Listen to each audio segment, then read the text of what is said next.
Star दर्पण news,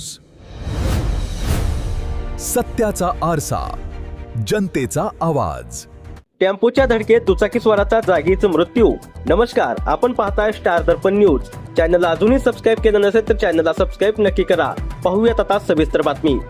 मंगळवारी सायंकाळी 6 वाजेच्या सुमारास रत्नागिरी नागपूर महामार्गावर लातूर रोड नजीक पूजा बारच्या समोर लातूर रोड वरून घरणीकडे जाणाऱ्या MH44 BF 5944 या दुचाकीस्वारास चापोली येथून वडवळ नागनाथ येथे जाणाऱ्या टेम्पोने जोराची धडक दिली.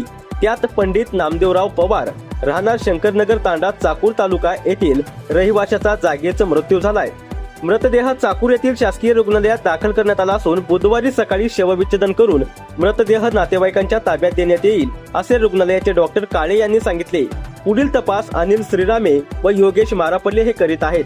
महामार्गावरून लातूर रोडकडे वळताना किंवा लातूर रोड कडून महामार्गावर जाताना महामार्गावरच्या टी पॉइंटवर अपघाताचे प्रमाण वाढले असून तेथे उड्डाणपूल करण्याची मागणी जनतेमध्ये जोर धरू लागली आहे. स्टार दर्पण न्यूज साठी मुख्य संपादक दयानंद वाघमारे, चाकूर, लातूर.